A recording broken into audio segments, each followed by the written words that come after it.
Good evening, ladies and gentlemen. My name is John Leonard. I'm Chairman of the Board of Appeals for the town of Milton. This is the 9/12/22 decision hearing on the application of 16 Amer, the application at 16 Amer Road. With us this evening is Judy Barrett, our consultant, and our board members, Giselle Joffer and Brian Connolly. So welcome, everyone. Hi, John. How are you this evening? I'm great, Judy. Thank you very much for the materials that you sent. As usual, they're excellent. You mentioned in your email about possibly trying to talk to Tim Zawinski before the meeting because he apparently is he's unavailable for this meeting. Did you have an opportunity to talk with him? He and I did not connect today. We've, I think, both been in a zillion meetings. He does have this, however. And I don't have any comments back from a departmental perspective, but you know, you still have to see the rest of the decision. So I have some time to connect with Tim, and I'm going to try to do that tomorrow. We just were like ships passing in the night today. Okay, and what we have here are the conditions to the decision. Is that what we have? Yeah, and as I did with previous ones, John, I put some notes and footnotes around things that perhaps, you know, the neighbors had raised or that the developer had said or something, just to kind of make the board aware that there might be some additional content. I have gone through all the town department letters to make sure, or to try to make sure that I didn't miss anything important to them. And again, that's what I sort of want to check with Tim, who I think is a little closer to those letters than I have been. But I do have them. I did look through them. I went through Sean Reardon's last couple of peer review letters because I think I knew that he had some conditions to suggest. And those, as far as I know, are incorporated here. Right. So, you know, I don't want to minimize it, but where it's not a big project, some of the issues that we had with 648 Canton Ave or 582 Blue Hill are just, they're not the same. It's just a different scale. So not to minimize the importance of the decision, but just that I knew there were things that were in those decisions that simply didn't belong here. Sure. And tried to just not give you a piece of boilerplate. But, you know, some of these conditions really are, they're just kind of what goes in a comprehensive permit. It's who's got the permit, you know, how many units are being approved for, how many bedrooms in those units, you know, what the affordability is, what the parking is, all those basic things that have to be in here. You know, you're only granting the waivers insofar as you've granted them, and if you're not granting one, they're stuck. You know, these are all things you've seen before. I think what might make sense tonight is for you guys to take a look at the waivers in the back, because so much of what's said in the conditions is it making assumptions about those waivers being granted. So those are at the end of the decision. As you probably remember, we stick those at the end. Yeah. And it might be good to just make sure I didn't put approved in there because I wasn't sure that the board was going to grant them, but you might want to let me know, are those waivers requested by the applicant okay? Because if they are, then I can just finish out that section of the decision. I think the only thing that I was a little bit anxious about, you probably remember in these decisions, I have an exhibit that lists all the plans that are the approved plans for the permit. And I simply did not have time over the weekend to go through and make sure I had all those correct. That's the other thing I want to check with Tim. I think the record's pretty clear, but I have not filled out Exhibit A yet because I just wasn't sure I had the correct list in all cases. Yeah, that's great, because I was going to suggest that Tim would be the go-to guy on yeah, to make sure we're referencing the latest. Right. Sure, we can discuss the waivers, but let me just ask you one more general question. Sure. Because I did read this over. I think it's excellent. Thank you.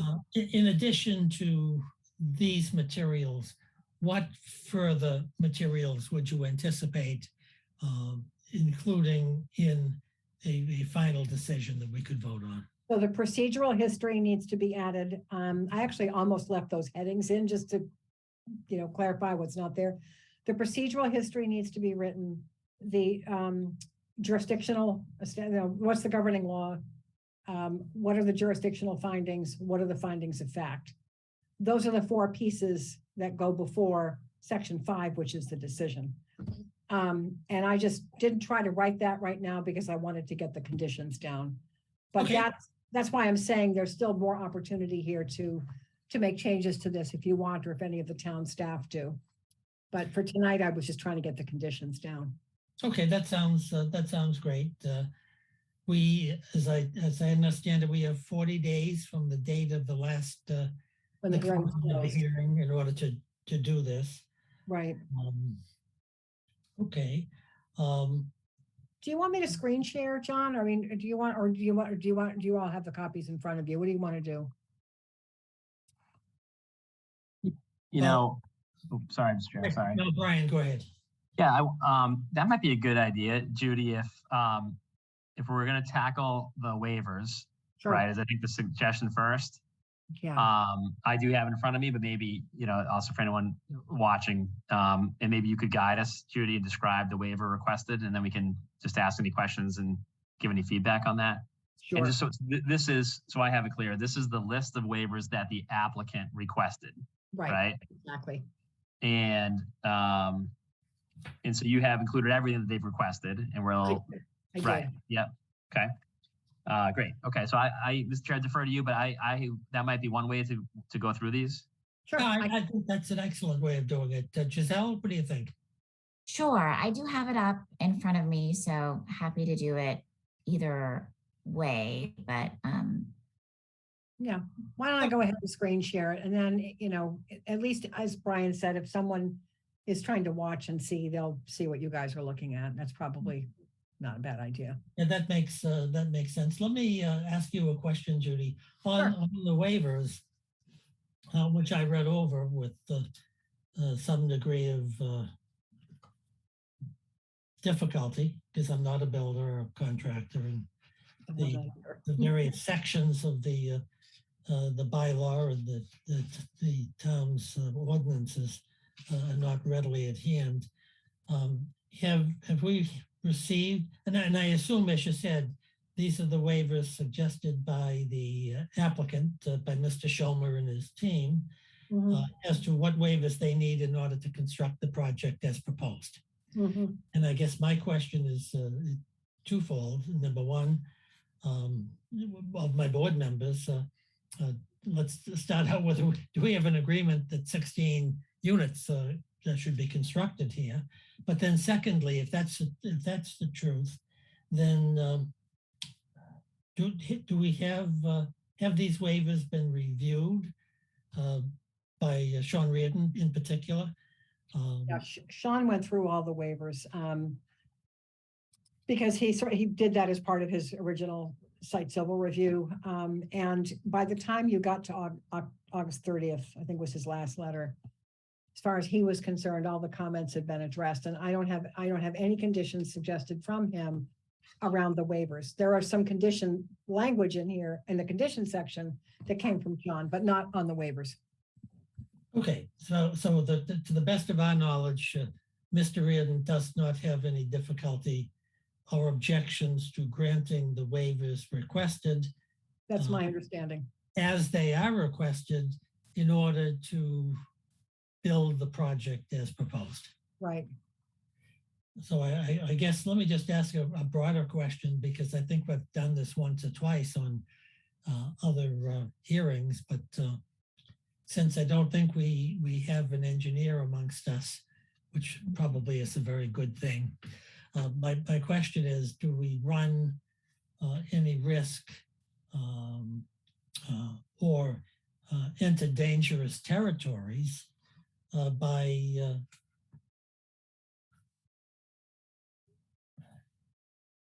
deviating from the waivers? Let me talk broadly, just broadly speaking.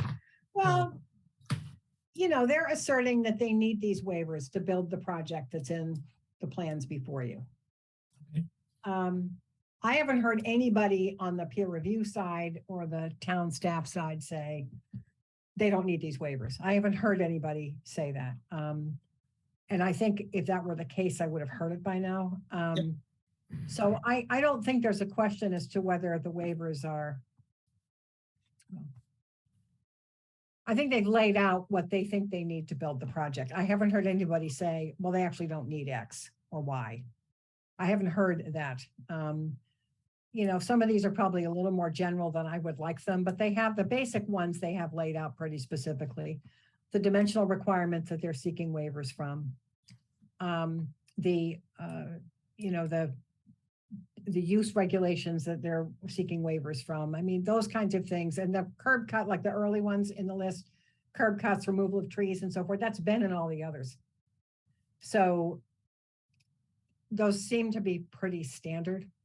Again, you know, nobody has these necessarily, who's watching this at home can see these, but a lot of these are just what they have already been.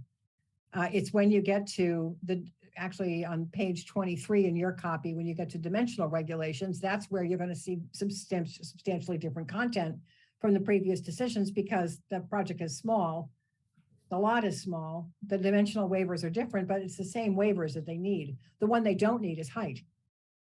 Right. Okay, so the most sensible way you're recommending is we just run through these waivers section by section and see if we have any issues or concerns.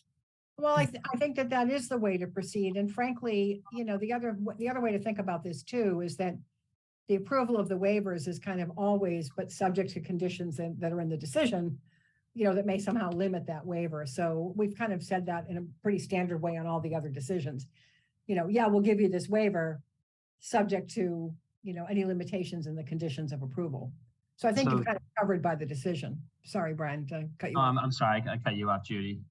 I mean, I think the way that I look at this, and tell me if this is the right perspective to take. So on the one hand, we are relieving the applicant from all of the restrictions and requirements of these provisions of the zoning code and different bylaws of the town. On the other hand, we're imposing an entire new set of restrictions and requirements by binding them to the plans and specifications that they've presented to us. That's right. And so while on the one hand, we may be relieving from certain obligations, on the other hand, we're imposing new stringent requirements on exactly what can be built. Yep. You know, so we, unlike a zoning code which has to anticipate, which may or may never come, we have a specific project to evaluate. The other thing we give up is the further review that comes out from some of the permitting processes that would follow, let's say, a zoning process, whether it be from the police department or the public works department. But again, I think what we do here, as Judy says, we're creating conditions that require, for example, final plans to come back, and we'll walk through these in due course, but things that require the building inspector or the DPW director or the planning director to approve. So I view this as us making judgment calls on how we are regulating these policy interests rather than necessarily eliminating or relieving the applicant from complying with reasonable regulations. Is that well put, Judy? I was just going to say, this is why you were such a big help to me on the ice house. The way your mind works on this is like really good. Thank you. And I guess in a sense, if we grant a waiver that's really not needed, it becomes irrelevant. Is that true? I mean, as long as the waivers don't give them carte blanche, I think that's really the issue. And I think they've done a pretty good job saying, here are your existing dimensional rules. This is what we're proposing to build. And frankly, I have to fight with a lot of developers to get that stuff. Sometimes they just want to blanket or just to say as shown on the plans. And I will give the applicant due. There is a lot more detail here as to exactly what they're asking you to waive, as opposed to just waive an entire section of the bylaw. Right. So for example, we're being asked to waive the parking regulations. Parking regulations, and it's just in the waiver before us, it just quite simply says regulations applicable to off-street parking. But there's a lot involved in that, right? There are number of spaces, there's width of spaces, turning radius, et cetera. And so, you know, I don't think any of us could enumerate every requirement off the top of our head, but what we do know is we've got specific plans, parking plans, drawn, shown, counted, that I think reflect the understanding of the board, you know, having taken in public comments, and that will have accountability following any approval of a permit. I think that's exactly right. Yeah. Judy, you concur? I do. Giselle, do you have any questions about these waivers? And we'll start the rather tedious process of going through them. I don't about the waivers, but I do have a bigger picture issue that it may be helpful to deliberate on before we get to the waivers. And John, you touched on it when you mentioned, like, do we have agreement on the 16 units? And something that stuck out to me, well, first of all, it's nice to have this opportunity to actually discuss and deliberate with you at this point now that the public hearing is closed. So in some ways, I feel like this comment comes late in the game, but in some ways it's it's the appropriate time to discuss it, right? Mhm. So what I was struck by, and this may have been evident from my questions, was the email from the fire chief saying, can I get some more room? I can get in there, with everything being perfect, but everything's never perfect, right? And that's just the case when there's an accident or an emergency. Nothing's ever perfect. No one ever uses that word to describe even the response. Yeah. And so I think safety should be one of our number one concerns here. It's safety for the residents of the new development, safety of the neighbors, safety for the first responders. And that in part could be solved by just saying, okay, we think we need X amount more space, or getting more detail on that from the fire chief, or having him approve something down the road. But what I heard from our experts was, at this point, every inch sort of counts, right? If you do give him extra space on that turning, you're taking some space from the public space sets for children's play, or right, every space is sort of accounted for. Yeah. What also struck me was Sean Reardon's view that while his objections had been addressed, there was a little space for snow accumulation, for example. So there would need to be a plan to take that snow Right. off site. There was little to no space for construction parking during the process. So there'd need to be a detailed plan for that.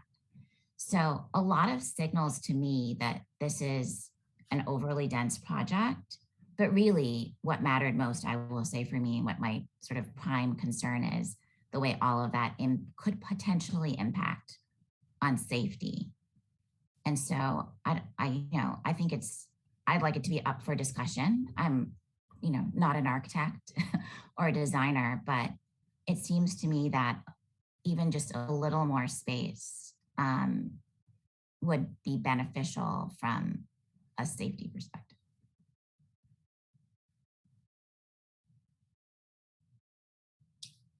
Do you want to be heard, Brian, or should I pick that up? Yeah, I'd love to hear your perspective, Mr. Chair.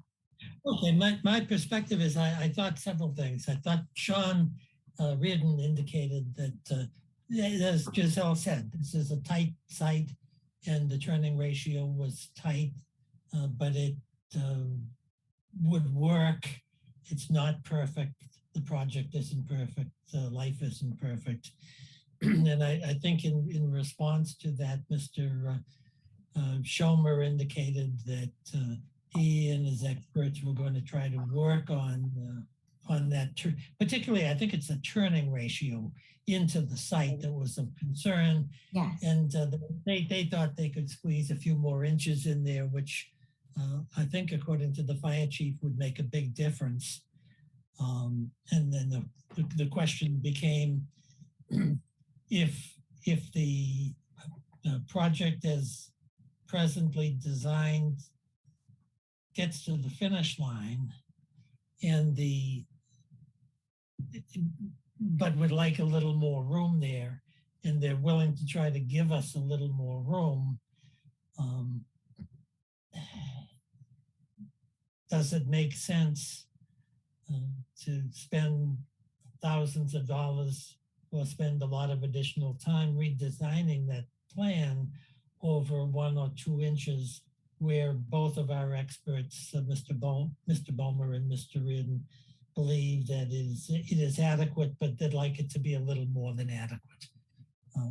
And so my thought was that to delay the project, to require redesigning of plans over 1 inch or 2, that even our own experts said were was adequate, but they would like to have a little more margin of error, as Giselle is suggesting she'd like to see. I thought that Mr. Schomer was indicating to us that we would see that, but was not looking to redesign all of the plans for that one purpose. And considering, to be frank, the size of the project, which is 16 units, the complications of all this decision and getting something that that gets us to home base. The decision is, I don't know how anyone builds these things or gets them designed with all of the technical requirements and procedural requirements and time and effort for 16 units. I can understand that if you're building 80 units or 100 units. So this is a very, very small project in a sense. And I think public safety is of concern. I think Giselle's exactly right. I think that I feel comfortable knowing that we have expressed our concern for another inch or two on that driveway. And I think they said they'd provide it. They said they'd work on it. And I just, I think to delay this project over something that our own experts say is technically correct or feasible, they'd just like a little more wiggle room. I don't think I would go there under these circumstances. I personally think that this project has been substantially and amazingly modified, principally due to the, I think, skillful but persistent suggestions of our peer reviewers. I think that's it. And I also think that the applicant here and his peer reviewers, I won't go on to name them, but I think they've all totally cooperated with our team, and they've been very forthright. And this project, if you looked at it now as compared to what it looked like from day one, is a transformational changes were made. It's a much better project. And so my feeling is seeing that type of cooperation from the applicant, I would be willing under these circumstances to take the applicant at its word that they will do everything in their power to give us more room on particularly the driveway, the entranceway, so that it is not only technically sufficient, but it's more than technically sufficient. So that's my thought, and I think it. I don't think, considering the time, effort, and expense that everyone's gone through here, that I would tie up the project to require a definitive plan showing that type of additional inch or two. Nobody will see the difference. I think it may be asking, putting too much on an overly, I won't say overly, but on a very cooperative applicant. That's my view. I think at some point this project has got to get forward, could move forward, and I think that I wouldn't shortstop the project over an inch on the driveway where our experts say it's adequate. You want to be heard, Brian? Yeah, sure. And I take all that, John. I think Giselle's comment was broader than just the access point and more, I think, all the repercussions of the significant density that the developer, came forward with. I mean, my view is it's the project is more dense than it should be. And every pressure point we had on this project all related to the fact that the site is being completely maxed out, right? We've talked a lot about inches because the decision was made to go with the biggest footprint possible. So we did make it much better, and the developer did have a good attitude about, revisions to respond to comments, except, intransigence about the number of units, right? And I think almost every problem in common we had could have been resolved, and that I would say the project could have been improved by removing some units to create more space. But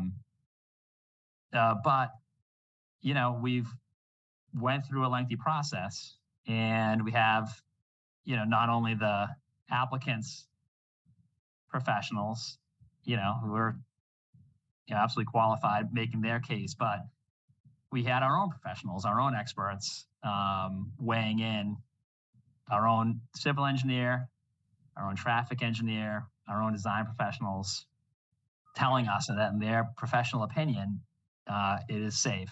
And in their professional opinion, the drainage works. And in their professional opinion, it complies with and is appropriate for traffic. And, in their professional opinion, it's an appropriate design and that the density works.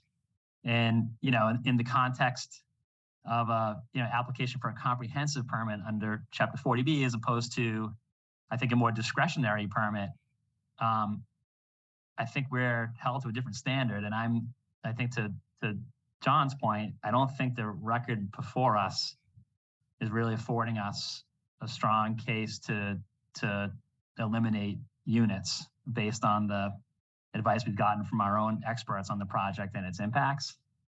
And I don't think, by what I said, it's a bad project. I just think it was a missed opportunity to be a much better and even a good or even great project if it had been a bit smaller and created a little bit more space on the site. So I think that the conclusion I'm reaching, Mr. Chair, is that I would support 16 units on the site. I think our choice is, I think that's the choice presented to us. And I think because of the record before us, it's difficult for the board to decide otherwise. Let me add one additional thing, and I'll throw the ball back to Giselle. One of the difficulties here, and we saw it just a little bit on the East Milton application, is that, and it was not raised, it wasn't tried out, but it's the question of the feasibility of the project. When we were dealing with East Milton, the attorney for the applicant, when we were seeking to have a lower number of units, and that was at least 100 unit or 110 unit project, was suggesting by reducing it by X number of units, the project would not be financially feasible. And we didn't get into that here. And I think in large part, as Brian suggested, because our peer reviewers said that, sure, it would be nice to have 10 units there. They didn't use 10, but it would be nice to have a less dense project, but that the 16 units worked under all the circumstances. And so whether 14 units or 12 units would make this project financially not feasible, I don't have the slightest idea, but I think that and what amazed me about this particular application is that there were many, many hearings here. There's a lot of technical evidence here.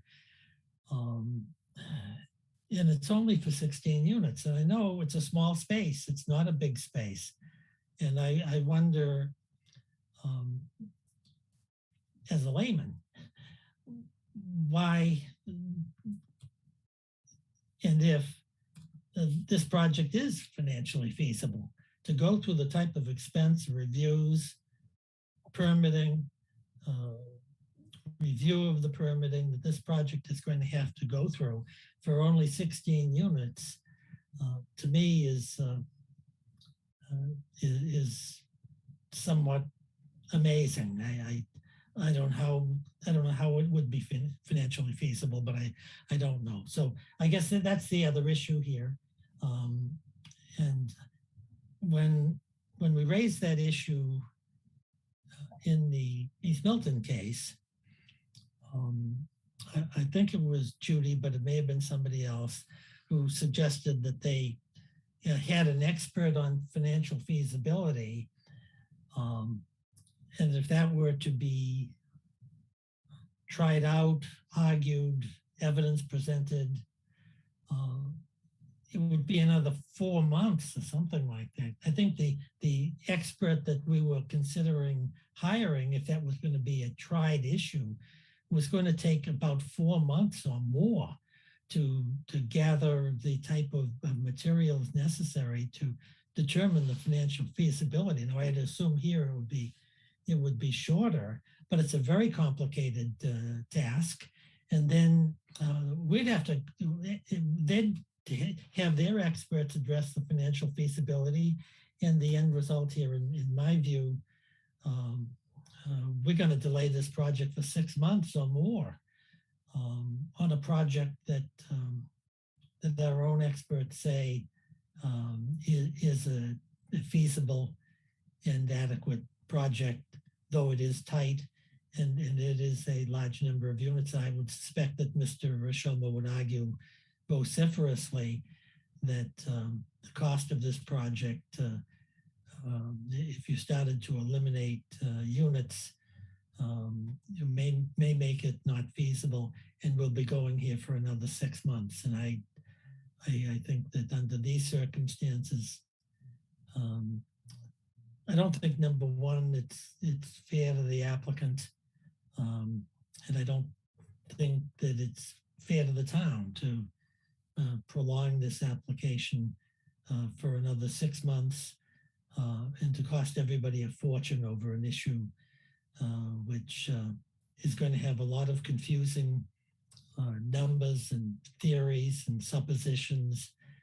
And I think that I think we may be subject to some criticism. I'm not worried necessarily about criticism, but raising an issue such as the number of units and the financial feasibility of the project after the hearing is closed. So the only thing I want to just point out is that Sean did not say, this is fine. He said, That's right. it's tight. He said it's tight, and that we should include a condition requiring the applicant to obtain approval from the fire department for the access prior to the start of construction. I think that's true. And I mean, I think I have that in there, but I will check. I mean, that to me is sort of course, the problem is it puts a lot of burden on the fire chief, who, you know, the difficult spot you guys are in is that no one said 12 units would be okay, or 14 units would be okay, or 10. They just said, it's tight. It's like, this is really unnerving. This is going to be hard. And so the ball gets thrown in your courts to try to sort out, well, then what would work? And that's, you know, I would say, God forbid you have to do more of these in the future. But I think when you have a situation like this, don't ever be afraid to push back and say, so tell me what it should be, because it would be helpful to you guys to have that on the record. And Giselle, it's just, I'm looking at all the correspondence. I've got a million PDFs open on my computer while we're talking, and no one ever says 16 is too much. They just, everybody says the access is really tight. It would be good to have more space, but no one says how much. So Sean's kind of bailout on this was include a condition requiring the project to obtain approval for the proposed access from the fire department prior to start of construction. So if I don't have that explicitly in there, I think I do, but if I don't, we could just put that in there. And again, the only problem with that is it puts the fire chief now in the position of having to be the, you know, the bad guy, if you will. I guess that's probably not a fair way to put it, but you know, the one who's got to make that decision.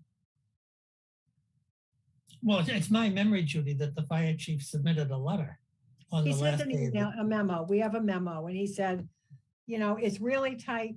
A little more space would be a big help.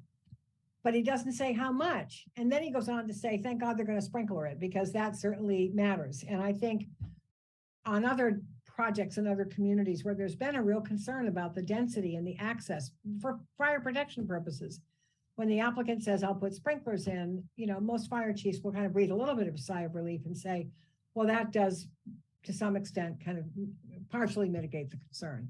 So he's acknowledging the sprinklers, but he's still saying this access is really tight. But that's all we have to go on, is everybody's agreeing it's tight. And just a point of clarification, the fire chief doesn't say inches.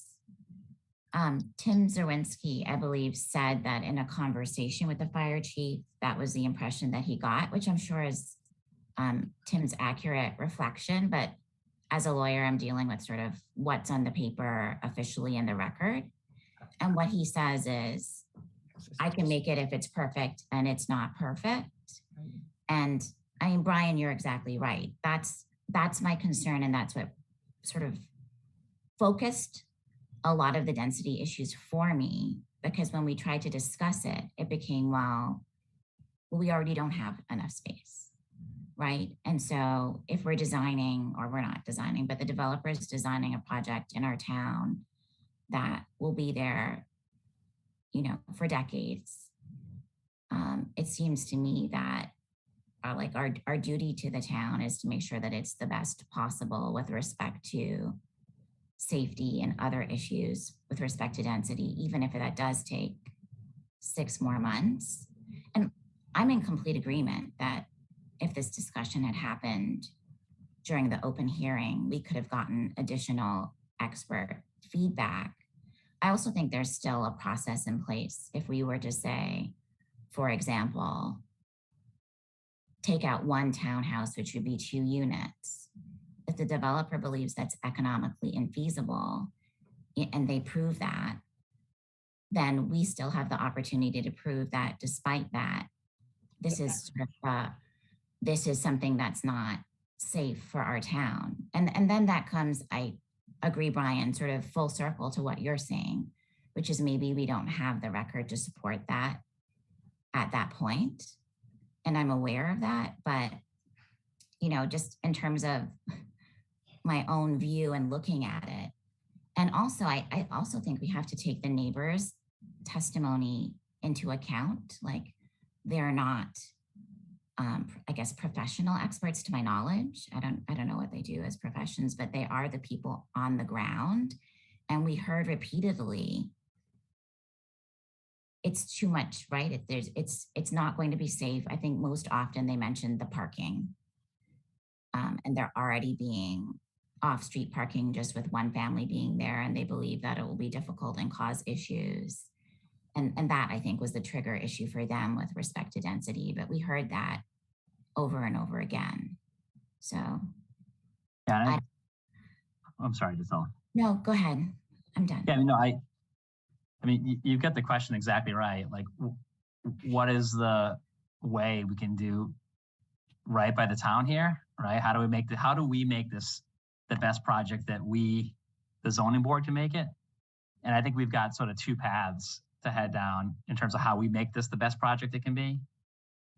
One is to go down a path of identifying all of the conditions that we impose to make this 16-unit project the best project that it can be from the town's perspective. And another approach would be to either reject the application or to, meaningfully reduce the number of units in a way that would, be worth having a significant change in density. And the challenge we face is an appeal to the Housing Appeals Committee out of this case, which we, I think, have to assume is a possibility if we're certainly if we're to reject it, and also if we're to significantly reduce units, will come not only with, we'll have to see the merits of success. Again, we just said with the record before us from our own consultants, I think it's harder for us to make that case. But the consequence of that appeal is not just potentially losing, the request to reduce the number of units, but also all of the conditions we want to put on the project now are all also going to be in jeopardy of being appealed. And so I think the judgment call is, do we invest ourselves in trying to condition and limit this project and have the further reviews from the planning director and the building inspector to make the 16-unit project the best possible project it could be? Or do we head down a path that leads toward an appeal, which then puts everything on the table to be challenged? And, I think we didn't have, I suppose, a chance to have the internal debate, but we did ask, really push the applicant in our own consulting team on all these questions. And I think because I for one was, uncomfortable at times with some of the challenges on the site. But what came back to us, again, was our team saying, it had solved their comments. And so I think my concern is heading down the appeal route leads us ultimately to a weaker decision that in a missed opportunity to impose conditions that improve the project. It's a judgment call. I completely take your points, and it's just, I think, a matter of which tool, which path, puts us in the best position to deliver the best project. That's helpful, Brian. And procedurally, I don't think I was clear, and that's how it works. If there's appeal based on the economic infeasibility of the number of units, let's say, or one particular condition, all conditions can then be raised? They will raise them all. It's basically de novo.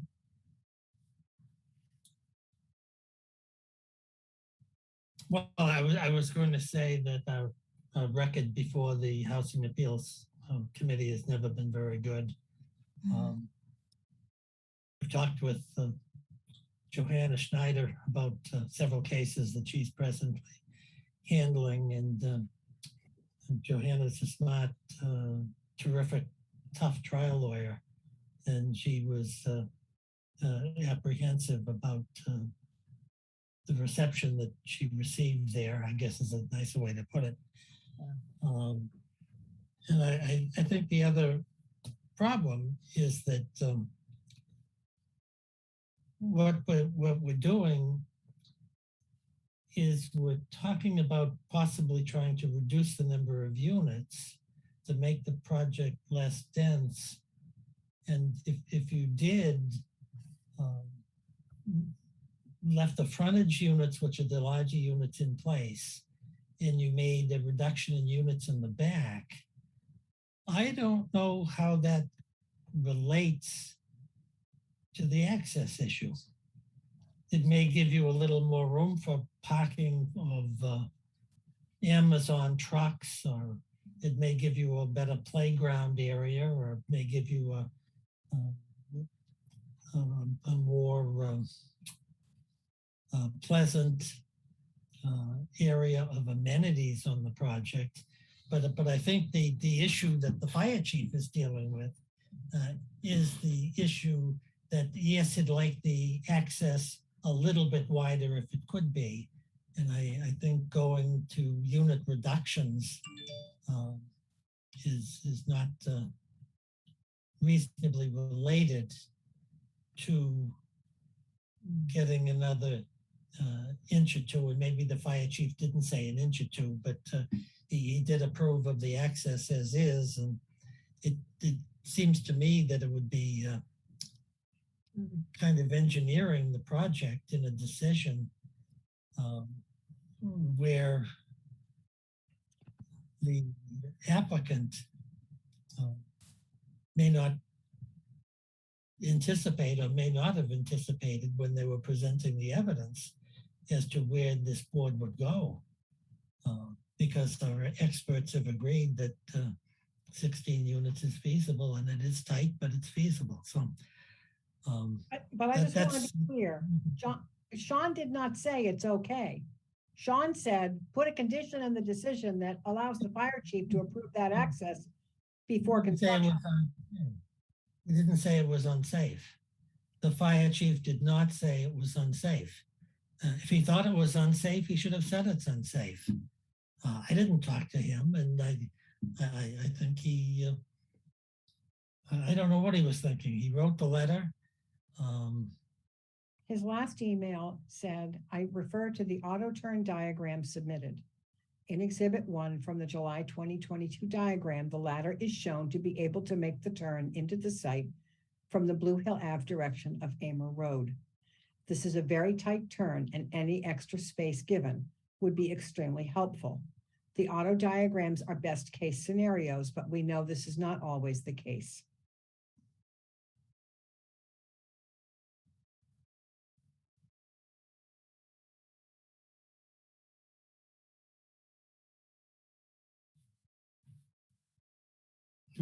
What do you Do with that?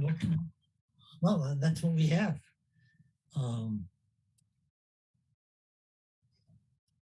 I mean, I think, Jude, if we follow back and forth the extensive correspondence between, Sean Reardon from Tetra Tech and the applicant advising the board, his 57-point email, not including subpoints, like his conclusion is that the applicant and the design team have addressed all of our comments and no outstanding technical issues remain, period. Right? That's I think the conclusory statement of civil and traffic engineering for the project. Not qualified, right? Not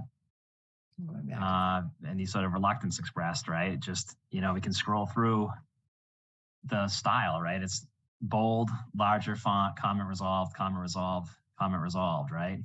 So I think the record before us is after, a very professional review and professional response from the applicant. Our advisors, and I think, I don't know if we got a final written response from Cliff Bomer, but certainly his last verbal one was that, because I had asked, he was satisfied.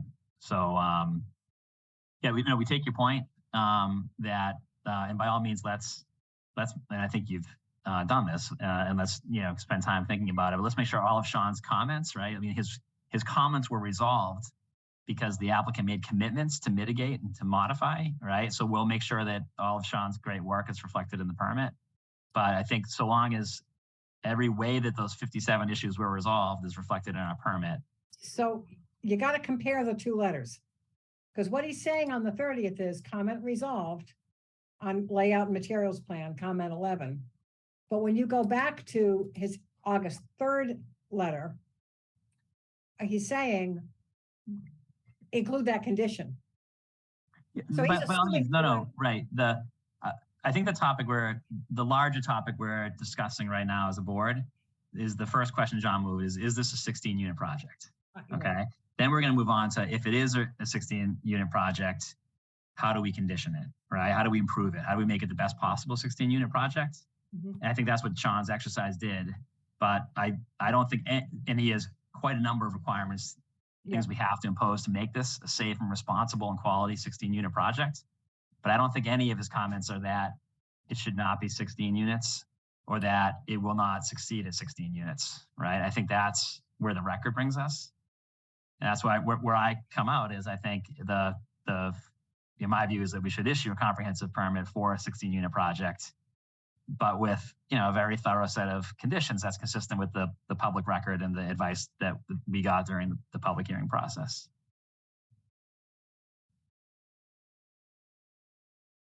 Well, I fully agree with what you're saying, Brian. My question and my concern is how that gets worked into the question of access to the property and the question of the safety of the access,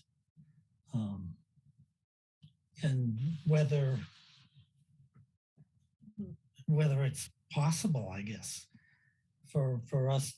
I don't know the width of the access. I don't have those plans in front of me, but let's assume it's 20 feet and it's a close call to get fire equipment in there. But if it was 20 feet, 3 inches, it's a much easier turn. I mean, do we request or compel the access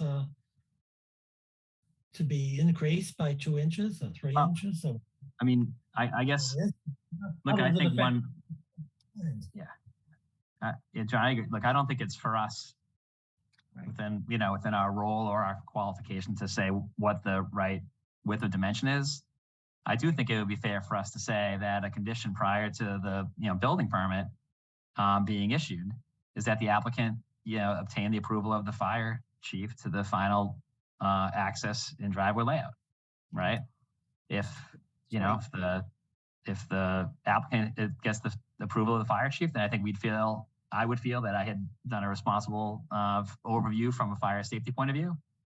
And if the, fire chief requires changes in order to obtain approval, then the applicant will have a decision to make, right? Whether that's something that would be appealed or something that would be something they could work with. But I would be comfortable deferring, to a final sign off from the fire chief on this issue.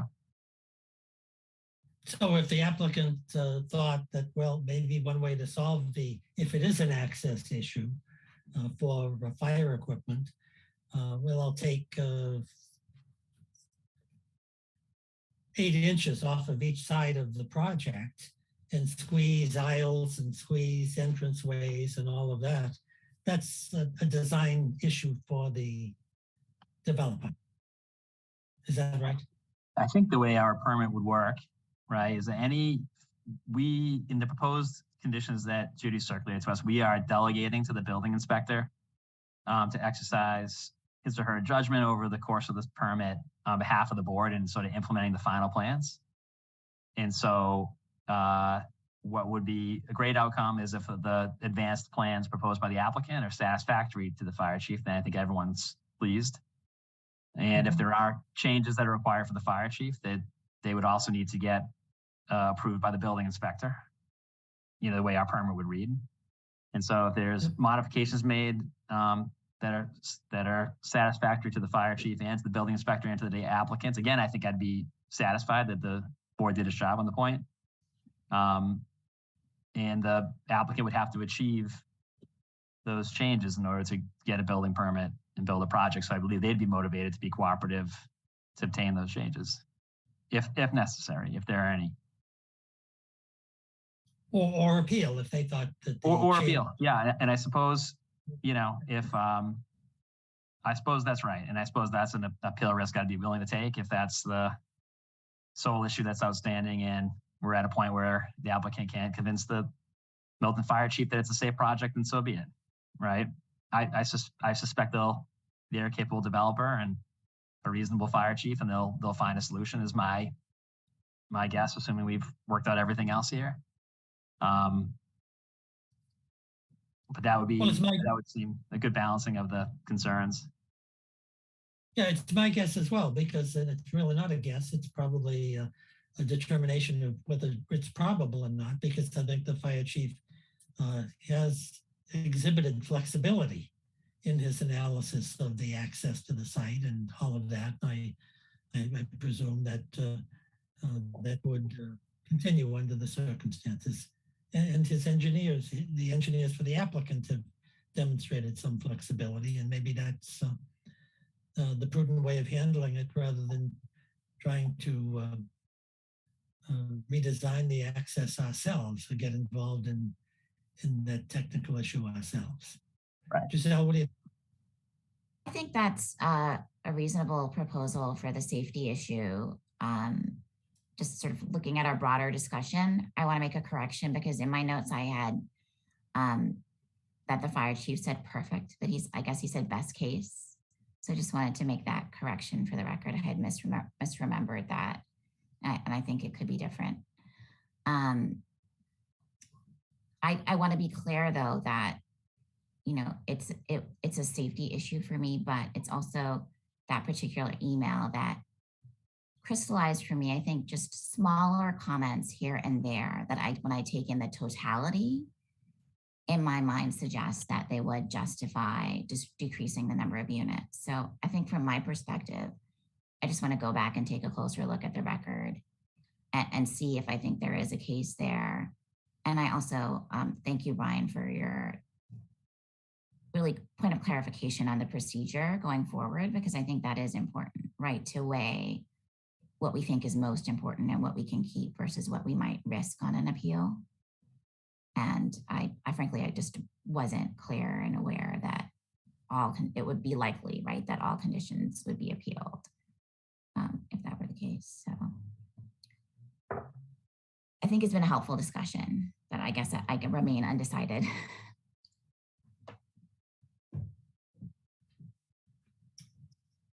Well, I guess the big question is, when do we start deciding this? Maybe when we go through the conditions and go through the waivers and all of that, it may be an easier decision. I think so, John. And like I said, I think I just need to go back and do a little more homework in terms of what the record states currently. Okay, so shall we see if we can make some progress and do the waivers and see whether we have agreements on the waivers? I think that sounds good. Yes. Okay. Okay. So do you need me to screen share these, or do you want to just go by what you have in your hands? No, I thought you were right, Judy, by screen sharing them. Any member of the public who's listening in will have some idea as to what's going on. Do you agree, Brian? Yeah, I do. I think it helps anyone observing to follow our conversation in case they don't have the draft in front of them.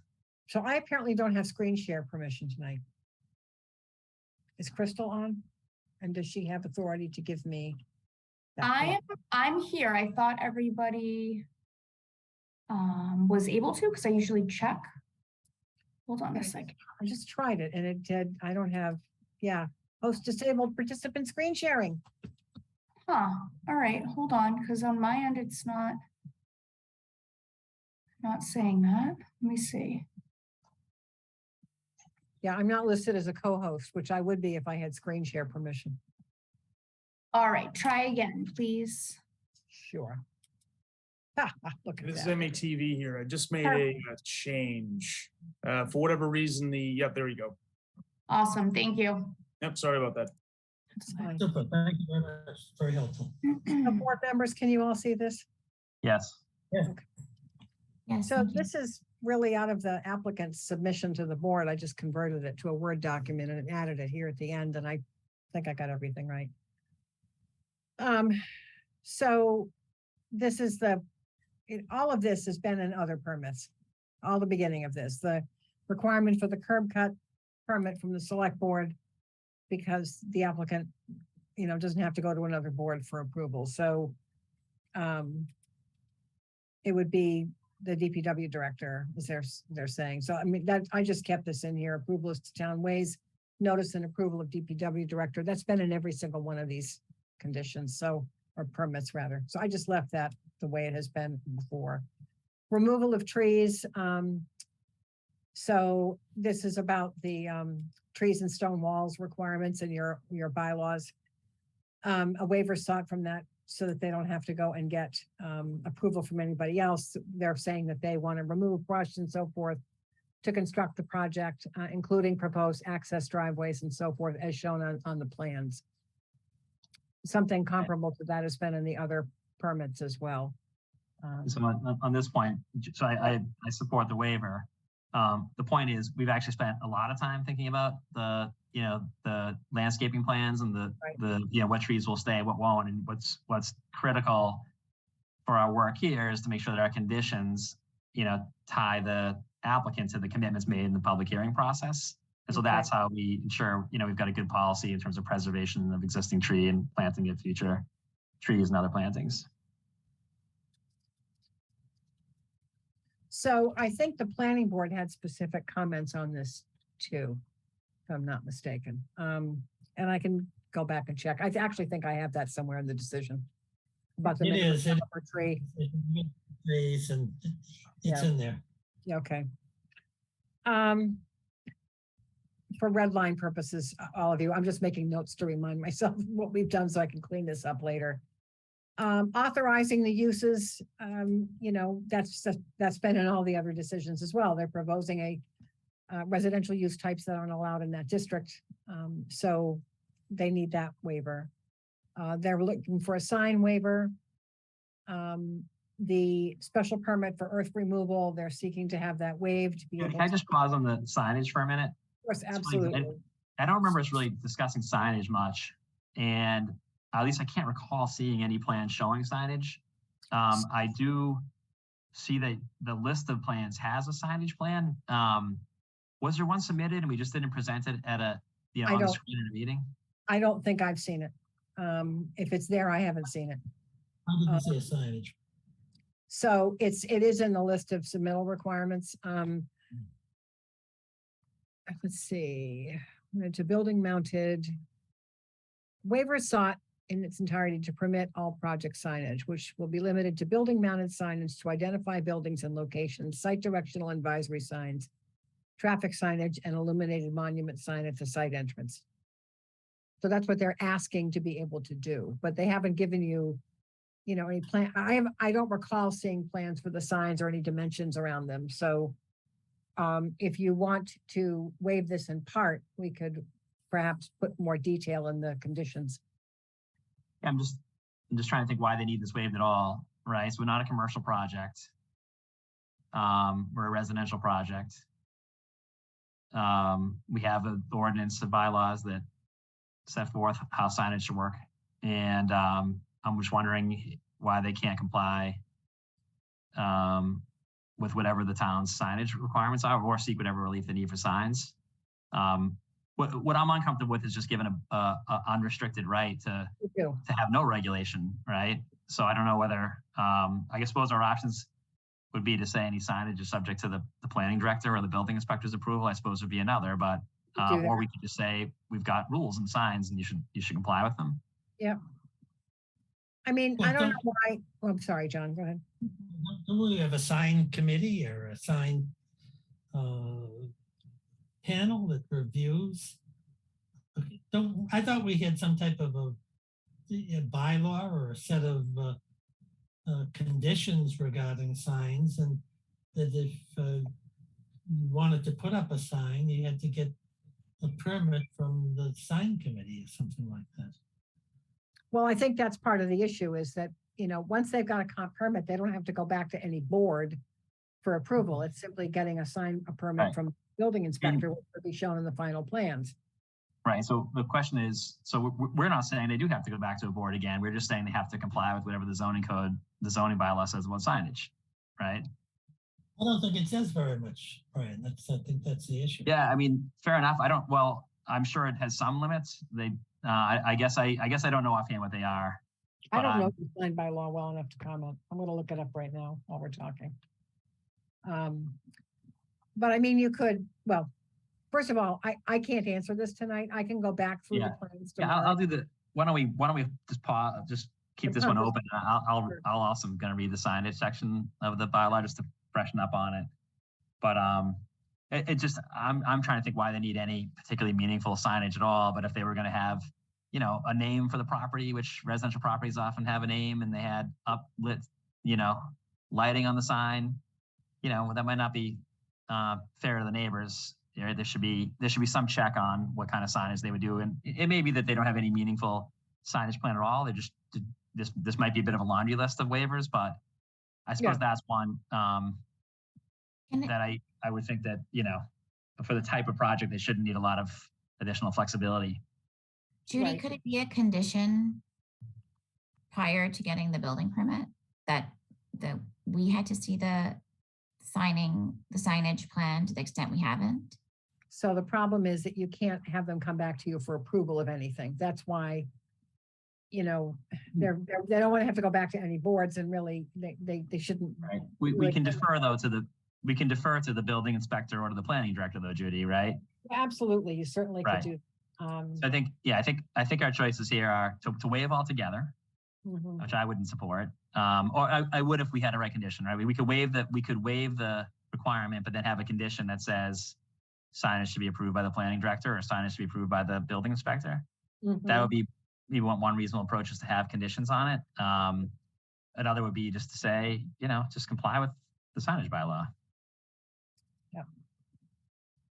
Well, yeah,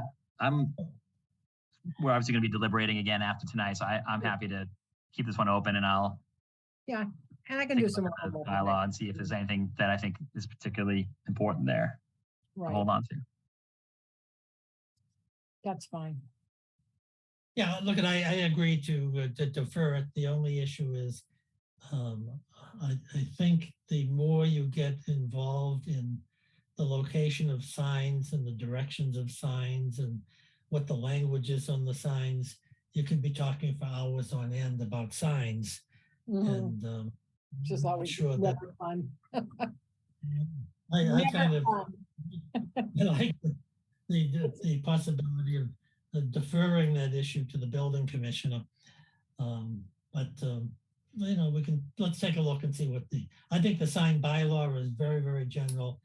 I think that's why we have a sign committee, and people go before the sign committee and they go before them again and again. And it all depends on the size, the color, the lighting, I think you could spend as much time on the signage as you do on the safety issues. So, Yeah, I'm not sure it's not better to take a look at what the law is, see who we do have to get involved in signage.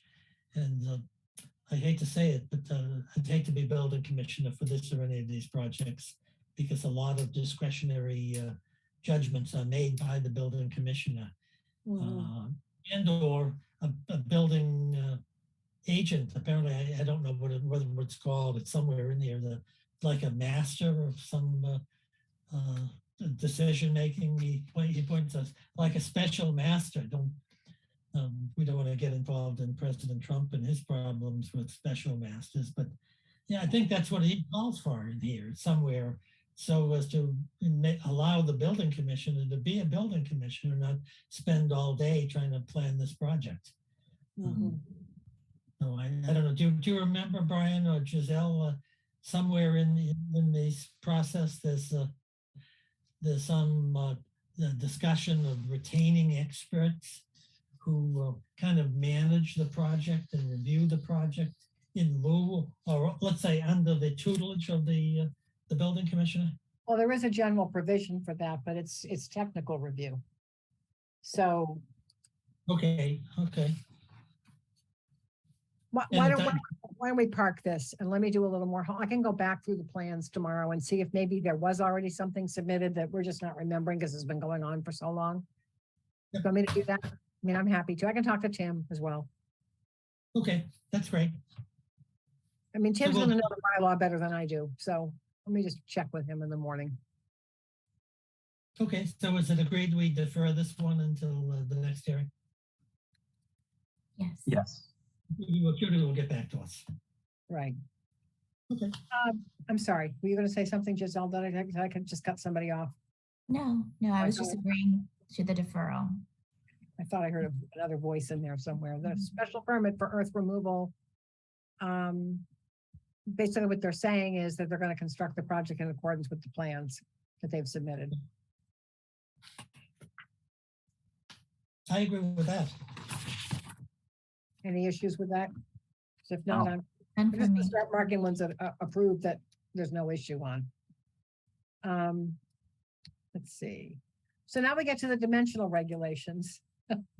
So once again, Giselle, the question of number of units sort of does kind of come up again. I mean, this is really looking more at setbacks and so forth, but depending on how many units you put in the development, some of this may or may not apply. So, but to work within the limits of work shown on the plan, these are the waivers they are saying they would need.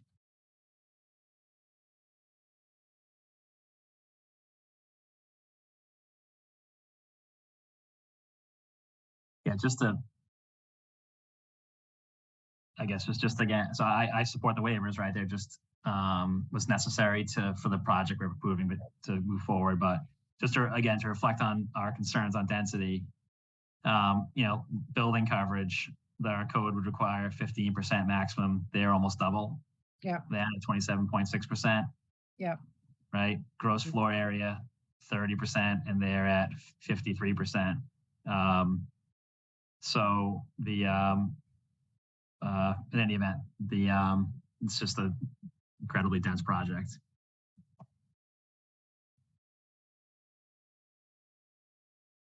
Yeah.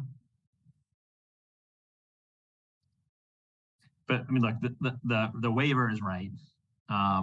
Right? If we're approving the project, we waive these regulations and we impose the requirements of the plans and our conditions. Right. Agreed. And this waiver doesn't grant them the 16 units. It's the next one that does. So, you know, Right, but this is related to the 16 units. oh, It's- absolutely. I'm being a little bit silly, but Yeah, but if you start tightening up on the dimensional requirements, then the unit count goes down. right. Okay. So do you want to reserve this until you talk about the next one? The Yeah, fair enough, related. right? I think we should defer on this.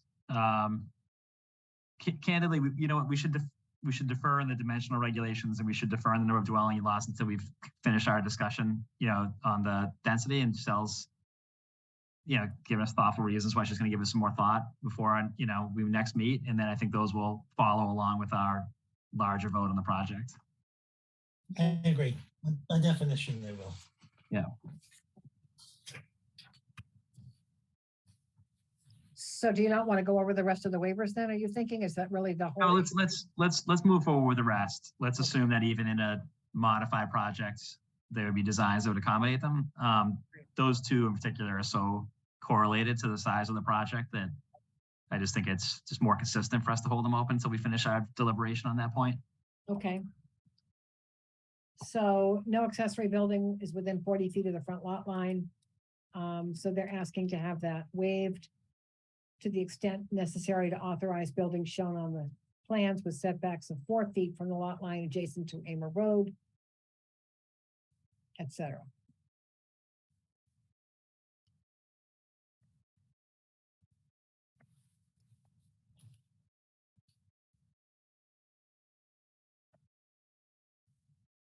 That seems fine. You think this one's all right? I mean, I think It's we were, consistent with the plans. we're well aware of the Right. building being a lot closer. So do you want to say this one's approved? I'm just trying to read where you guys Yes. are. Okay. Yes, thank you.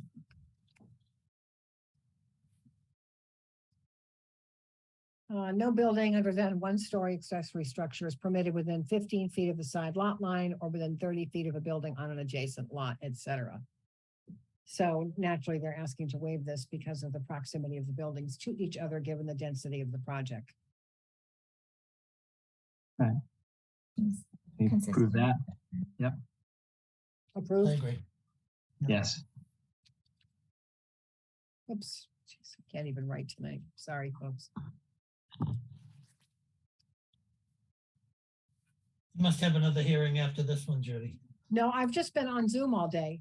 My brain is just dead. So, let's see. So now we're down to the last few, I think, here. Buildings in rear yards. It's the same issue.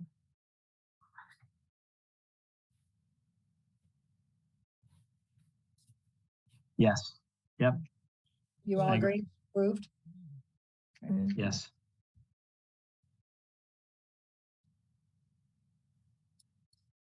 Parking regulations are seeking a waiver in order to build or to provide the 30 spaces that are shown on the plans. Right. And all of our conditions on parking that will be in the special permit, Yes. the comprehensive permit. Yeah.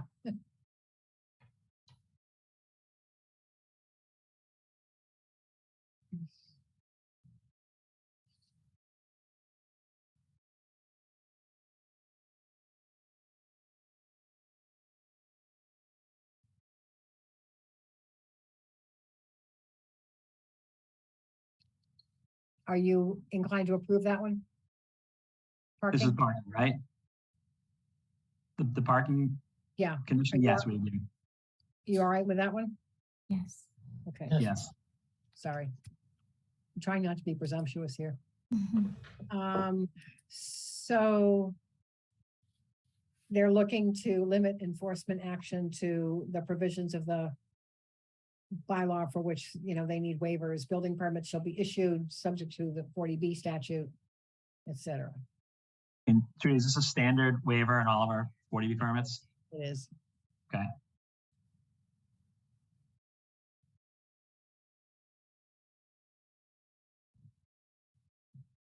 Shall we say approved? Yes. Yes,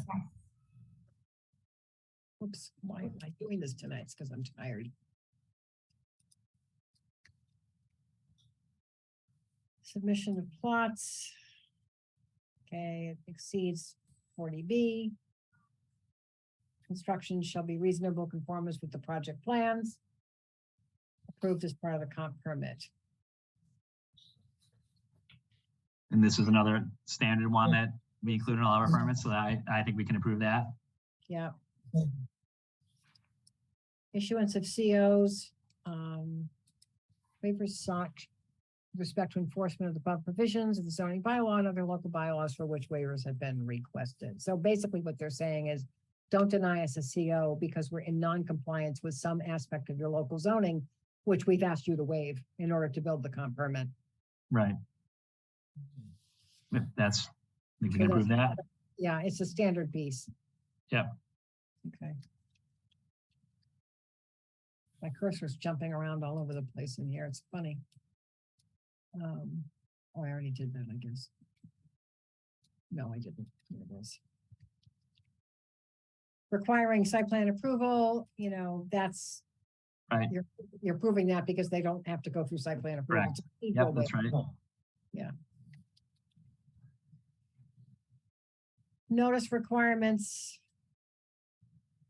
Seeking a waiver of that because the notice requirements that apply are those which are governed by 40B. Comprehensive permit law. That's another standard waiver. Is The that right? standard- Okay, that's right.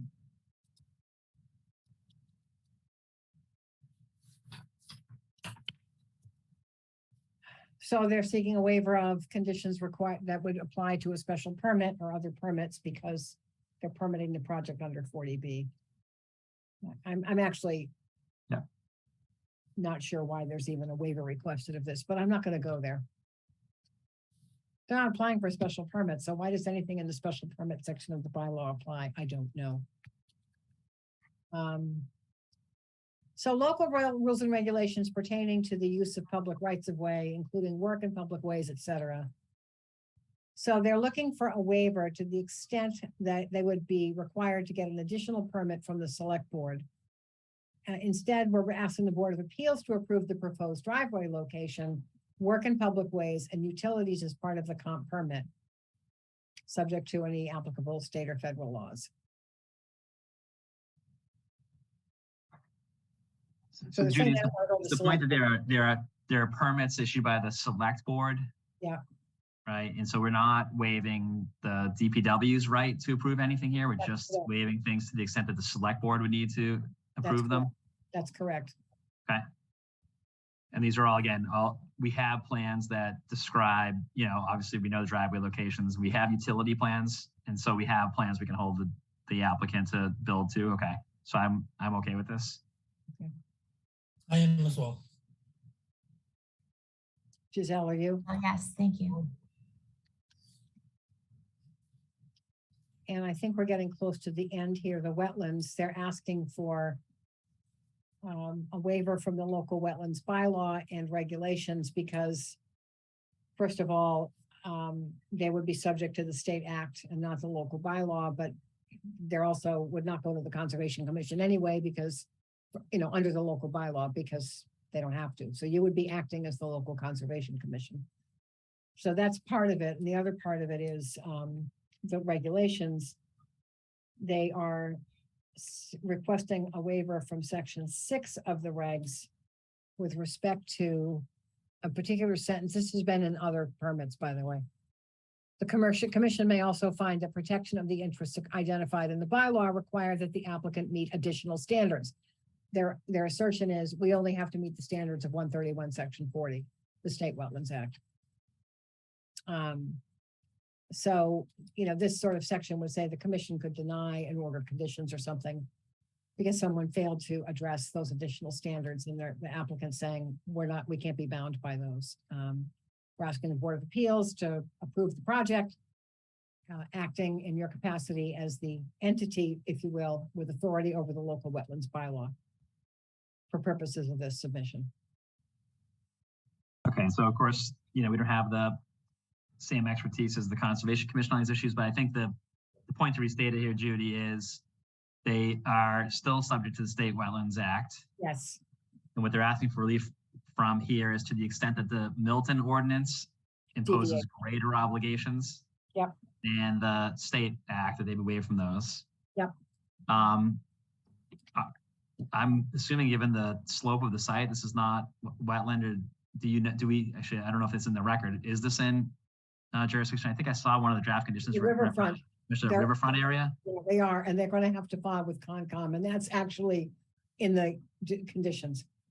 This is under like the state's regulations, right? Is it within 200 feet of a river? Is that that's Yes, the idea, right? Okay.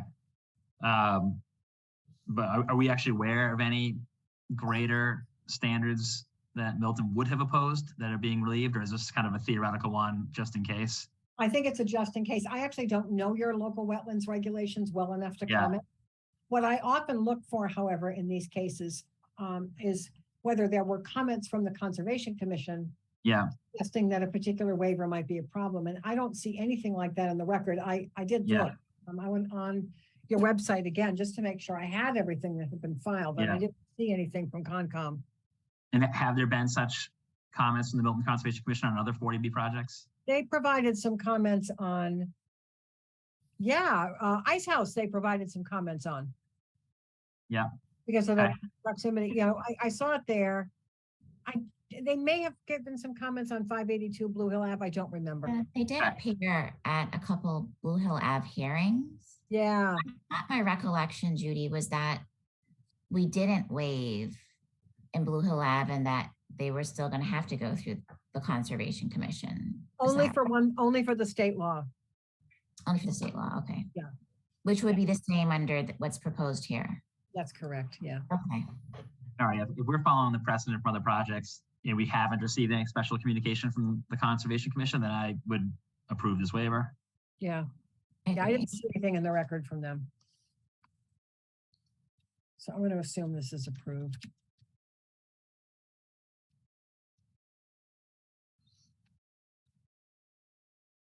And I think that may be, now we have this. They wanted waivers from your regulations because they're submitting what the state sort of requires them to submit under the state 40B regulations. I have not read your rules and regulations enough to be able to comment intelligently about what draconian things you may require that the state does not. So I can't comment, but they're asking for any waiver of your local regulations. I mean, but, so this, for example, has a waiver of all fees and deposits. I mean, that's not acceptable, right? I mean, we do require them, including in our proposed conditions, to reimburse certain costs incurred by the town. Right. Well, that would be, this is one of these things that you would waive only to the extent allowed, or not except as superseded by the conditions. So when we say in the conditions, they have to provide a bond or security for site restoration in case they start work and then they disappear. If we're saying they have to provide assistance to the building department to review plans, that's in the conditions, and this does not change that. And I don't know your fees, your application fees enough to comment. I just don't. I have my own opinion about this, but it's not my permit. Well, may we ask what your opinion is about this? I never waive fees. I never waive fees. for Yeah, that. I guess I don't know. Has this been standard in our other permits? I'm actually not remembering, to be honest, this is bothering me now. I'm not remembering whether this has been asked for. But the only way I've ever, just speaking for myself, and I have been in your shoes more times than you want to know, I will consider waiving fees for a nonprofit developer. If it's 100% affordable project, that's to me very different. But I don't waive fees. I just don't. Well, I guess I'd be particularly focused on the third-party expenses we've incurred for our peer review consultants. That's in the Right. condition. And I guess I don't know if they've all been paid, and do we have that, all invoiced and collected, and maybe we should leave this open and see. I don't know if Tim would have some advice for us on this as well, but I guess to the extent the comment is technical requirements, like if we had some notice requirements, or we had a form that's in our application process that was due 4 months ago that got missed, and they don't want to have a technical defect. I would be So okay with this that is- kind of waiver, but I think I'd be reluctant to make a monetary waiver unless we were confident that everything in the past was collected and everything in the future is in a condition. This is specific to your rules and regulations. Isn't the reimbursement? Well, actually, we should ask you. Isn't the reimbursement of our I would hope expenses so. under I right? would So hope that's I mean, they have Oh. funded the peer review work so far. What I can't comment on, Crystal would have a better handle on it than I do, is whether everything is paid up.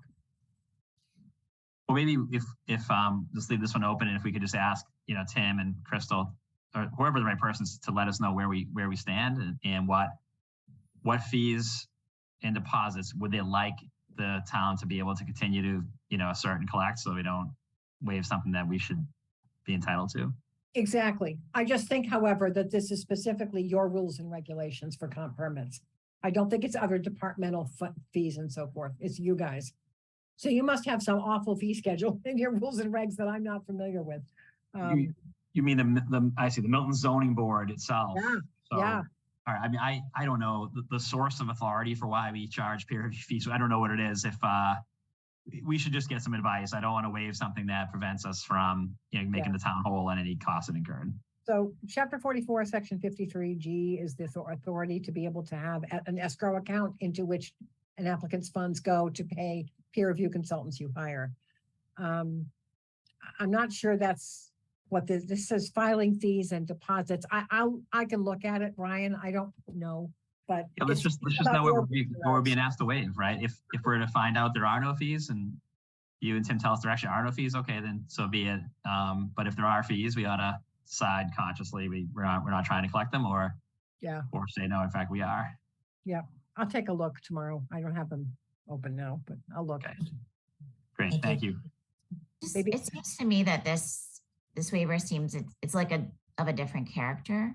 Yeah. Because a lot of the other waivers are saying there's a chapter 40B process, so we shouldn't have to do this other stuff, and that actually makes sense. Right. This is saying, can we waive something that you've put in place specifically for the chapter 40B process? So I'm in agreement. I think it's hard to agree to in the abstract. Yeah. So I was involved once with a town where a few weeks before a large development came in that everyone was expecting, the board kind of rushed and put together rules and regulations for comp permits that set outrageously high fees on a per unit basis. And it was done precisely because that project was coming in the door. That's abuse. But I think that when boards have a reasonable application fee or something, that's a different matter. And I also would say, although no one ever wants to admit it, the work that goes into it on the staff level to run these procedures is enormous. Tim reminded me today that since the beginning of 2021, your board has had 147 40B hearings. Wow. And, there's staff time in every single one of those. So when people balk about filing fees and so forth with ZBAs, it just, my view, and I'm really probably being very inappropriate here. My view is take a hike, really, just stop it and pay the fee. You guys have no idea how much staff time gets caught up in this. Okay, well, thanks for doing that homework for us, Judy. Appreciate that. Yeah, well, Tim's message today was a little bit mind blowing to me. So 147 hearings. I think I've gotten more white hair on my head since I started working with you guys. Honest to God, that's a lot of meetings. And I haven't even been on all of these. So anyway, do you, in light of this, pardon I me, wouldn't John? talk about. I said it's a lot of meetings, but I will never discuss your hair and the color. Do you guys want to think about this more? I think, I don't know, by the way, Judy, thank you. It's a super thoughtful decision. You got to us yesterday ahead of the hearing. I wasn't able to read it completely in detail. I got most of the way through it, so I'll be ready to discuss it in more detail the next time. I'm wondering if it might be make more sense just to wait to dive into the conditions until our next hearing as opposed to starting to wade into them tonight? I think that's fine, and then I can finish the other sections too. Okay. Oh, that'd be great. Yeah. I did have one question though, Judy. The one of the conditions discusses how the affordable units will be interspersed among the project. I have a view that, it's a, challenge for families who need affordable housing to find 4-bedroom units. And I would like one of the, I think it'd be, great to add at least one more 4-bedroom housing unit to the town's affordable housing stock. So I would like to see one of the 2 4-bedroom units be restricted as affordable. Well, at Is there least any one reason the will have planning to board be. can't weigh One into of that? them- One of them Right. has to be. I think we should say that in the decision, right? Because I think all it says is now is interspersed. And I would prefer to have 3 allocated among the 12 townhouses, and then one of the 2 4-family units, 4-bedroom units rather. And I just wanted to get it. I wanted to make sure it wasn't a legal reason why that was deferred to a subsidizing agency, and that it'd be appropriate for the zoning board to weigh in on that. So it is a decision of the subsidizing agency as to where the affordable units go. And of course, bear in mind that with a rental project, those affordable units might float a little bit. What might start as an affordable unit might become a market rate unit and so forth. It'll shift. It could shift. I assume that's how they're designing this. But it's ultimately a decision of the subsidizing agency. So the problem you've got is if you start trying to impose, if you try to assert yourself in that area where it's their jurisdiction, do you end up opening yourself up to an appeal you weren't expecting, even if the rest of the decision was acceptable to the applicant? I hear you. I'm really struck by the whole design of this project. It's quite unusual. I would think if anything, for the density of the project, like a significant contribution of affordability should be celebrated. And to me, I would like to think this developer who's taking advantage of this statute, wouldn't want to take this in appeal because it's too much of an affordable burden on them. And so I don't know, my point of view, well, I'm going to think about this, but I just wanted to understand why we hadn't taken a position on it. To me, that seems like a great asset to have for, a family in need of 4 bedrooms. I will be shocked if the subsidizing agency doesn't require them to have at least one of those 4-bedroom units affordable. Because that's So actually. then it won't be controversial for us to have that. It shouldn't Yeah. be. I'm Okay, just great. telling you what Yeah. fictionally, it's a subsidizing agency. If you want to hurt yourself in that direction, you can do that. And it's really going to be up to the applicant to say, is it worth fighting this out? Yeah. Okay. Great. Well, is it something that could be suggested rather than ordered? That's So up to when the subsidizing agency makes its decision, they'll know what our view is. And then you avoid a waiver. So you avoid a possible loss. You could say interspersed throughout the unit types in the development. The challenge here is, if we had, 4 and 12, right, then it would be a rule, right? But now I'm just thinking there could be some discretion for the subsidizing agency to provide, some, say here, the townhouses are for the affordable units, and the 4 bedrooms out front are market rate. And it just seems to me the spirit of the deal is not that. Right.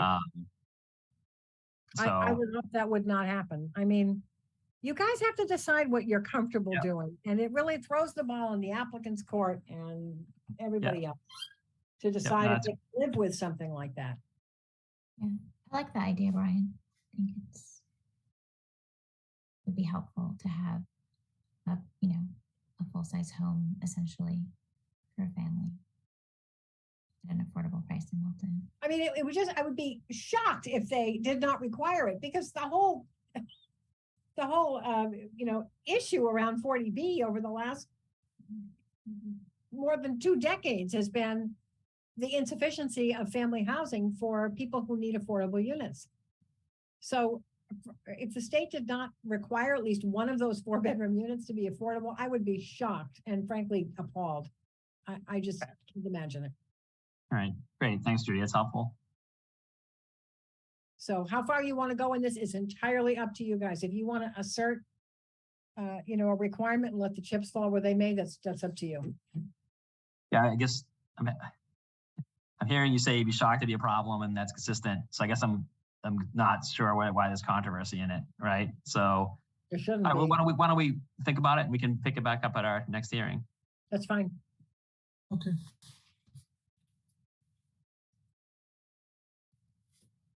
Are we going But to try thanks to for all your do work, Judy. this It's tonight, or are we a lot of done? work, I know, for you to. It's a lot of work to get this draft for us to review. So thanks for all your effort on it. No problem. No problem. Yes, Do you want to thank- try to do any more on this tonight, or are you as brain dead as I am? Well, I mean, look, it seems for now we have the conditions and then we have the waivers, right? So we completed the waivers, and it seems just doesn't. I think we just discussed probably doesn't make sense to start on the conditions. We can start fresh at our next meeting, and so if I have it right, before our next meeting, we'll have a draft decision from you, Judy. Is that right? I'm just going to finish out the rest of it. Yeah. Right, which is with the Yeah. procedural and whatnot. And then we could, when we convene, we can review the conditions, follow up on the deferred waivers, provide any comments on the base decision. Yeah.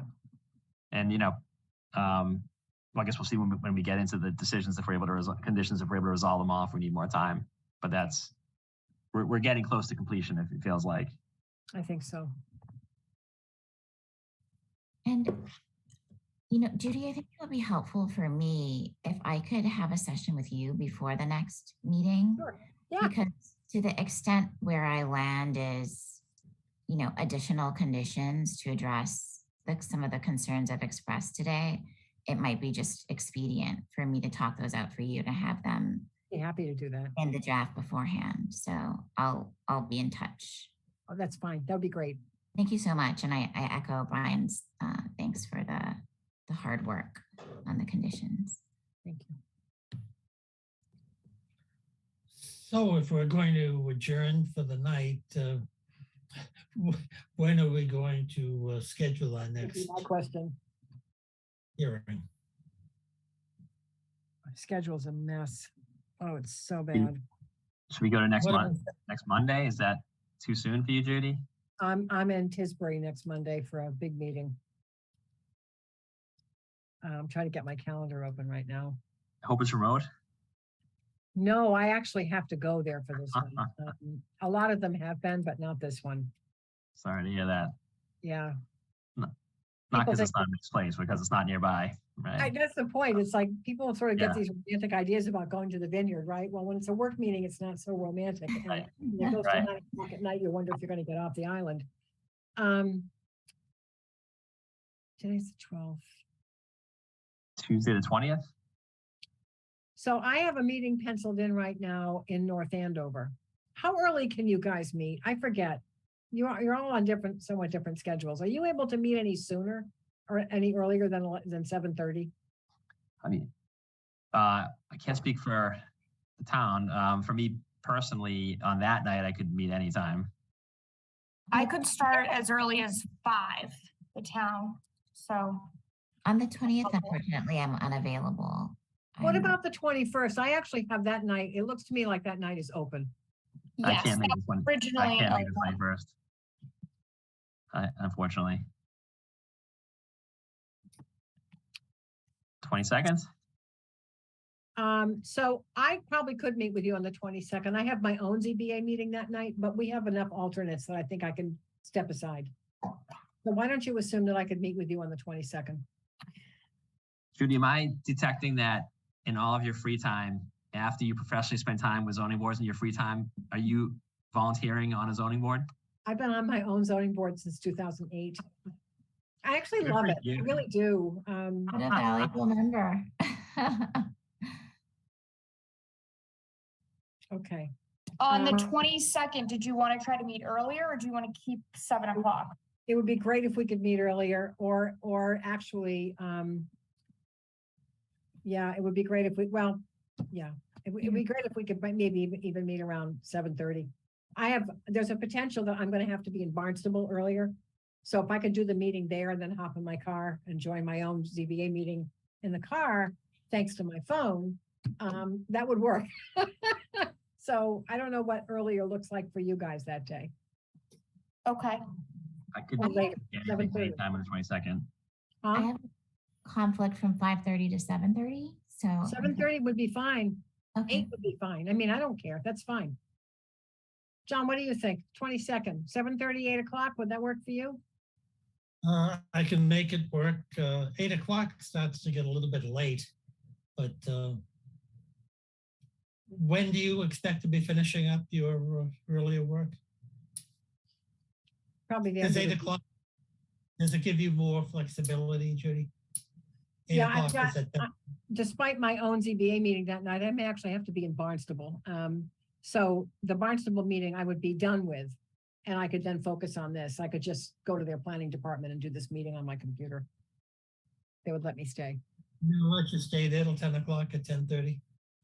They're just like every other town, right? They have meetings that go on all night. So, Okay. 7:30 would be great. Works for me. Works I don't- for- what- So you guys can't meet early, right? Like 5 o'clock. That doesn't work for you guys, I guess, right? Which is Not on the 7:30 22nd. 7:30. I I don't know could what do you 4 or 5, like in the afternoon, but you could. Really? About Brian, in what do there you after- I can set it up for 12:00. earlier. So that's up to you. What about if we said like 2 o'clock, 3 o'clock? Can you do that? I can. Does 3 o'clock give you enough time, Judy, to make your Yeah, next? yeah. Brian, Okay. please say yes. I mean, so all right, so yes, it is sort of the middle of the workday. Is this how long do you think we'll march through? No, we'll deliberate as much as ever. All right, so we're gonna do 3 to 5. Is that what we're I could holding? hug you guys. That would be perfect. That would like fix my whole night if you wait to do this at 3 o'clock. John, can you do 3 o'clock on the 22nd? Yes. Good. Okay. It's settled.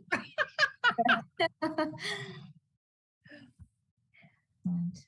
Thank Okay, you. so Thank you. we'll adjourn to the 22nd at 3 o'clock, and That's great. somebody has some irreconcilable issue that pops up, just, let us know. And Yeah. We'll just have to continue the hearing to some other evening. So, Giselle, anything else we need to add here? No, I thank you for your feedback and your comments, and Brian's and Judy's, and you've all given me a lot to think about, and I appreciate the opportunity to sort of air my concern. That's fine. Thank you. I'll sit smiling on you. That's what I'll do. Hey, Brian, do you have anything else you want to add here? No, nothing else. Okay, Crystal, anything we're missing here as far as you're concerned? I don't believe so. Okay, so what we're going to do is we're going to continue this hearing to the September 22nd at 3 p.m. in the afternoon. And I think we'll go from 3 to 5 because I Okay. think, Giselle, you're busy at 5:30. 5:30. Okay. Giving you a half an hour, is that sufficient time to It is. Thank you. straighten out your mind after we close all the confusion and get to something that's important? Brian, you look so thrilled about 3 o'clock meeting. We just like corner you or something. I feel really bad about it. I'm just trying to make this work. It works, right? It's hard to make schedules work, so it's fine. Okay. Okay, so we're continuing this to September 22nd at 3 o'clock in the afternoon, and I want to thank Judy for all of your hard work. I'd still be on the first section of the waivers without your kind help. And let's see if we can make further progress and maybe get this case in a position where we can close it out at one additional hearing. I think we'll probably need another hearing, but who knows? Maybe we'll make remarkable progress. So with all of that, thank you, folks, and Thank you very be much. safe. Okay, Great. thank you all. Take care. Thanks, everyone. Good night. Good night. Here, bye-bye.